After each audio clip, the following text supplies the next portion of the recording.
जहां एक तरफ सीटेट अभ्यर्थी सीटेट को झारखंड में वैलिड करने की मांग कर रहे हैं, तो वहीं पर उनका सवाल है कि जेटेट के भी अभ्यर्थी जो हैं वो बाहर के हैं। यहाँ पर कुछ जेटेट के अभ्यर्थी जो हैं वो सीटेट के सपोर्ट में पहुंचे हुए हैं।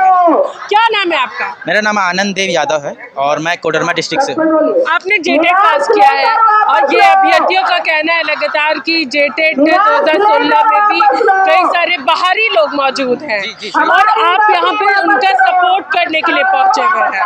पहले मैं बताना चाहता हूँ कि सबसे पहले लाइन लगातार टीम को धन्यवाद। आपने हमारे आंदोलन को, ये सीटेट को जो आंदोलन है उसको बहुत अच्छे से कवर किया है, इसके लिए आपको बहुत बहुत शुक्रिया। मैं यहाँ इसलिए आया हूँ, मैं अपने दोनों मूल प्रमाण पत्र लेके आया हूँ। जेटेट 2016 का 1 to 5 भी मैं पास हूँ और 6 to 8 दोनों मैं पास हूँ। आप चाहें तो दिखा सकते हैं अपने कैमरा में। ये लेवल 1 का है और ये लेवल 2 का है। दोनों में मेरे 95 मार्क्स हैं। 2016 जेटेट पास दोनों कैटेगरी में, जबकि मैं बता दूं अपना कि मैं जेटेट लेवल 2 में मैथ और साइंस सब्जेक्ट से हूं। मेरा बीटेक है और बीटेक के बाद मेरी दिली इच्छा थी कि मैं टीचर के फील्ड में आऊँ। मुझे बच्चों को पढ़ाना अच्छा लगता था और उससे इसलिए मैं प्रोफेशनल ना जाके और इधर टीचर ट्रेनिंग कोर्स किया। और 2016 में मैं जेटेट दोनों पास हूँ। फिर भी मैं चाहता हूँ कि इस बहाली में से जो सरकार जो 25,996 की बहाली ला रही है प्राइमरी टीचर की, उसमें सीटेट को अलाउ किया जाए। क्योंकि नियम ये नहीं है कि आप जब मन चाहे तब कभी भी कहीं भी बहाली ले आओ, किसी वर्ष भी। जो नैतिकता कहती है, जो हर एक स्टेट फॉलो करते हैं पूरे भारत के, वो है कि आपको कोई भी बहाली लाना है प्राइमरी टीचर में तो उसके जस्ट पहले एक जेटेट वो पर्टिकुलर स्टेट का स्टेट टेट होना चाहिए। क्योंकि बहुत सारे लोग इससे फाइट में आते हैं, कंपटीशन अच्छा होता है, अच्छे क्वालिटी के टीचर्स मिलते हैं। मैं अपना कुछ पॉइंट बताना चाहूँगा इस बाइट के थ्रू शिक्षा मंत्री से और मुख्यमंत्री सर से।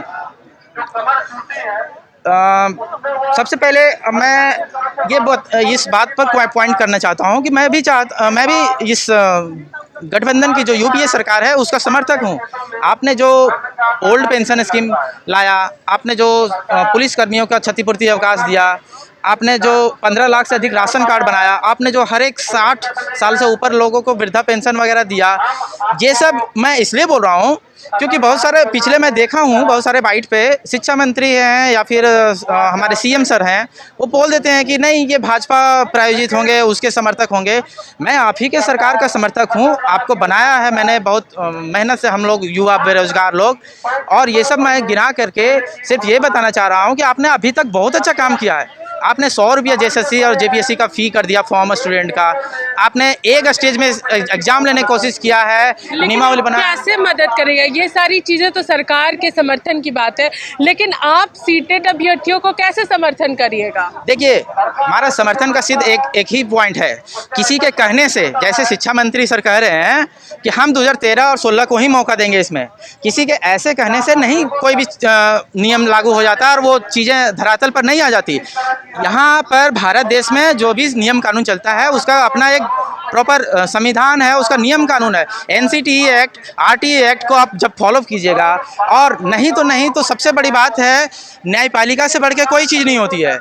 जिन पुराने स्टेट्स ने पहले भूतपूर्व में इसी तरह से जेटेट अपने यहाँ स्टेट टेट लेने के कुछ वर्षों बाद परीक्षा लेना चाहा, ये प्राइमरी टीचर लेना चाहा, वहाँ नियुक्ति फंसी जाके हाई कोर्ट में। मैं आपके कैमरा पर मैं चाहूँगा सरकार के भी अधिकारी इसको ध्यान दें और इसको फॉलो करें। आप चाहें तो त्रिपुरा हाई कोर्ट का एक जजमेंट है, उसका मैं केस नंबर बता देता हूँ, उसको फॉलो करें। वहाँ पर क्या नियम था, त्रिपुरा हाई कोर्ट का केस है writ petition civil number 539 of 2021। वहाँ पर क्या था, 27 नवंबर 2020 को प्राइमरी में 1725 पोस्ट और अपर प्राइमरी में 2116 पोस्ट की वैकेंसी लाई थी वहाँ की गवर्नमेंट। वहाँ आपको ये लेने की बात है कि 2018 में वहाँ पर त्रिपुरा स्टेट टेट लीग की थी, टेट का एग्ज़ाम ली थी और 2020 में वो बहाली ला रही थी।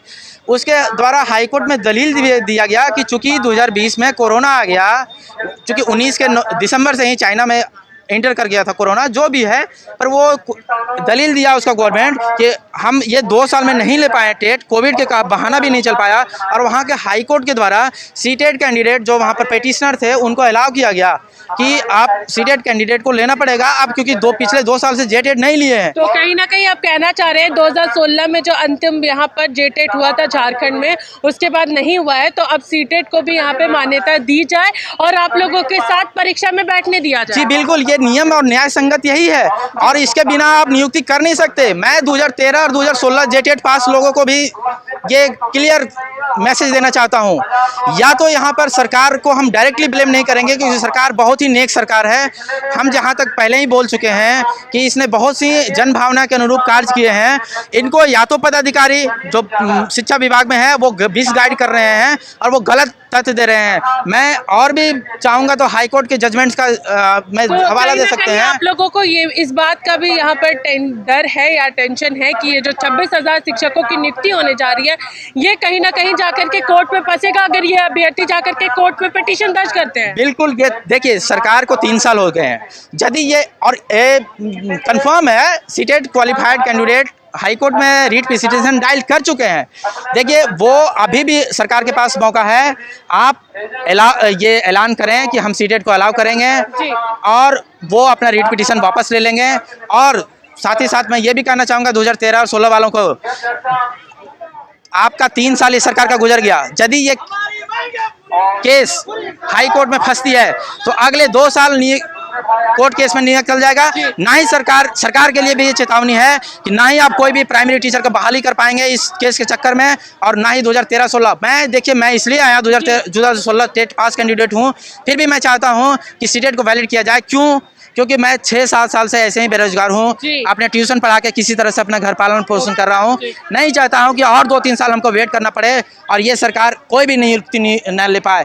ये चीज़ें ध्यान देने वाली बात थी। मेरे पास कहने को बहुत सारा कहीं ना कहीं कहा जा सकता है कि जो जेटेट के अभ्यर्थी है वो यहाँ पर सीटेट के सपोर्ट में इसलिए भी उतरे हैं क्योंकि इन्हें भी डर है कि आने वाले समय में अगर इस पर सुनवाई होती है तो जो 26,000 शिक्षकों की नियुक्ति होने वाली है, जो बहाली आ रही है, उसमें कहीं ना कहीं इनका मामला फंसेगा और एक लंबा समय जो है वो कोर्ट में जाएगा। तो इस कहीं ना कहीं इस डर को भी ये लोग यहाँ पर बता रहे हैं।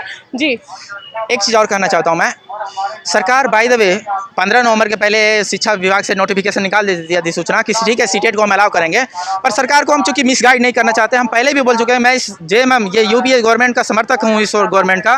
मैं उनको कहना चाहता हूँ कि आप यदि सीटेट को अलाउ करते हैं, आप कोई सूचना निकालते हैं, फिर भी आप ये बहाली अभी नहीं ले सकते हैं। सीटेट का आपको नोटिफिकेशन यदि आप करते हैं कि सीटेट को हम अलाउ करते हैं, फिर भी अभी सीटेट का फॉर्म भरा रहा है, 20 या 21 दिसंबर तक लास्ट है डेट है सीटेट का।